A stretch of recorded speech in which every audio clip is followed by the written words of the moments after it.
Olá, pessoal. O tema é propriedades da matéria. Propriedades essas que podem ser propriedades gerais, propriedades específicas. No caso de propriedades da matéria, nós desejamos caracterizar uma determinada substância. E essas propriedades, propriedades gerais associadas às propriedades específicas, vão contribuir de maneira expressiva nessa caracterização. Entretanto, é importante frisar que nós devemos primeiramente definir o que é matéria.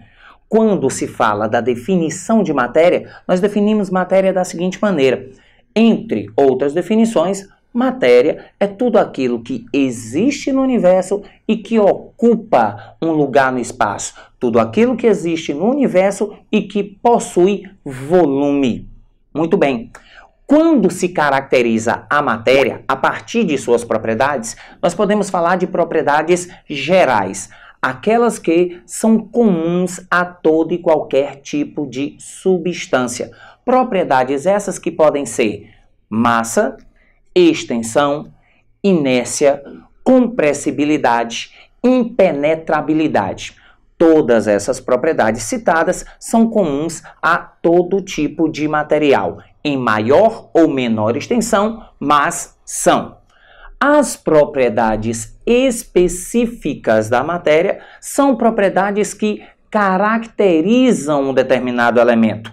Essas propriedades, elementos ou substâncias, que caracterizam determinado elemento ou substância, essas propriedades específicas, elas constituem um conjunto de dados, um conjunto de valores inerentes a determinada substância, a determinado elemento. Seriam, por exemplo, propriedades físicas como o ponto de fusão, o ponto de ebulição, a densidade, a solubilidade, o calor sensível, o calor latente, etc.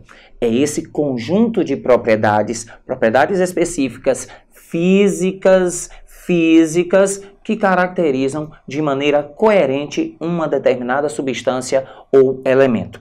Muito bem. Como se tratam essas propriedades? Essas propriedades podem ser extensivas e podem ser intensivas. Quando uma propriedade será extensiva? Ela será extensiva quando ela depende da quantidade de matéria, quando ela depende da quantidade de material. E ela será intensiva quando ela não depende da quantidade de material. Uma propriedade extensiva, podemos citar, por exemplo, o calor absorvido ou liberado em uma determinada reação. Se para uma substância X, tá ok? Esse calor tem um valor A, para 2x dessa substância, para 2 mols, para duas quantidades maiores, nós vamos ter uma quantidade de calor 2 vezes maior, 2A. Portanto, essa propriedade, quantidade de calor envolvida, depende da quantidade de uma dada substância. Entretanto, propriedades como ponto de fusão, ponto de ebulição, solubilidade, não.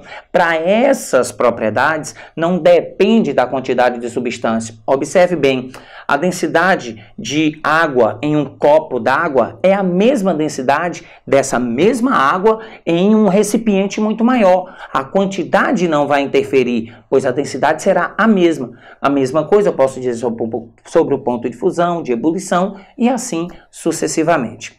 Tá ok? Então vamos lá. Caracterizar uma substância a partir das suas propriedades físicas. Vamos falar das transformações de estado. De maneira simplista, a matéria vai se apresentar em 5 estados físicos: sólido, líquido, gasoso, plasma e condensado de Bose-Einstein. Vamos deixar de lado o condensado de Bose-Einstein, vamos deixar de lado o plasma e vamos nos restringir especificamente à matéria no estado sólido, estado líquido e estado gasoso. Muito bem. Para a matéria no estado sólido, o nível de agregação dos átomos e das moléculas que constituem o estado sólido, ele é máximo. O nível de interação dessas moléculas, dessas substâncias é máximo. Muito bem.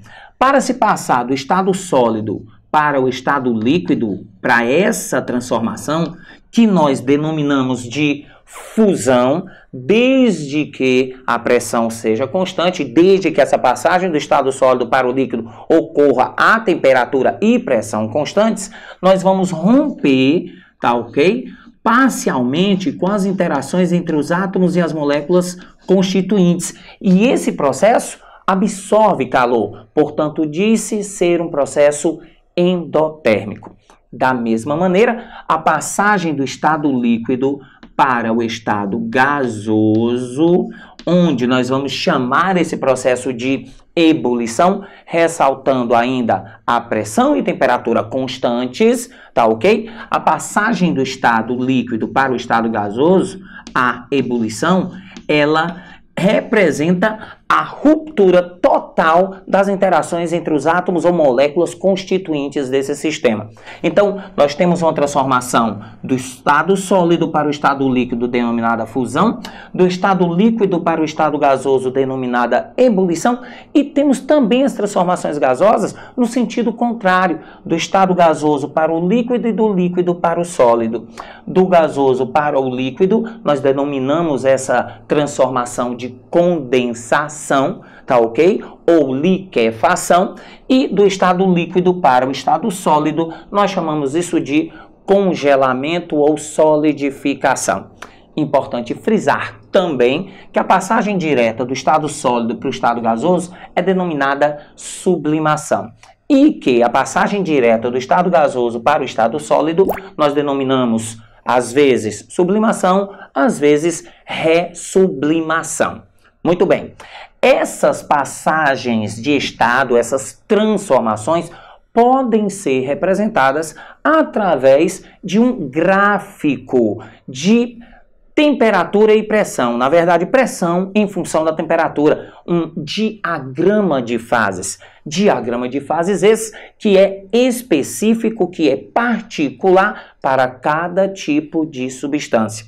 Tá ok? No caso da água, uma substância muito conhecida, muito comum, tá ok? O gráfico de pressão em função da temperatura, o seu diagrama de fases, pressão em função da temperatura, teria um formato um pouco diferente da maioria das substâncias. Nós temos mais ou menos esse perfil. Ora, aqui, pressão em função da temperatura, nós temos três regiões distintas. Quais são essas regiões? Nesta região, a água apresentaria-se no estado sólido. Nesta região, a mesma água apresentaria-se no estado líquido. E aqui nós temos água no estado gasoso. Estado sólido, líquido e gasoso, uma dependência direta da temperatura e da pressão. Muito bem. Para qualquer ponto no diagrama de fases, não só da água, mas de qualquer substância, nós somos capazes de definir se a substância apresenta-se no estado sólido, líquido ou gasoso. E aí, nós vamos definir qual o estado físico de que substância estamos tratando. No caso da água, no diagrama de fases da água, tomemos como exemplo este ponto. Ora, neste ponto, onde a temperatura tem um determinado valor e a pressão, a água apresenta-se no estado sólido. Aumentando a temperatura e mantendo a pressão constante, observe que aqui nós tocamos a curva onde representa a passagem da água do estado sólido para o estado gasoso. E aumentando essa temperatura, a água passaria para o estado gasoso. Neste outro ponto, por exemplo, se eu aumento a temperatura e mantenho a pressão constante, vai haver um momento onde a água no estado sólido passa para o estado líquido. E aumentando mais ainda a temperatura, nós vamos ter, mantendo a pressão constante, água no estado líquido. Neste terceiro ponto, por exemplo, eu tenho água no estado líquido. Ao aumentar a temperatura, mantendo a pressão constante, eu vou ter um estado de equilíbrio entre água no estado líquido e gasoso. E ao aumentar a temperatura, nós vamos ter água no estado gasoso. E este é o recado. Tá ok?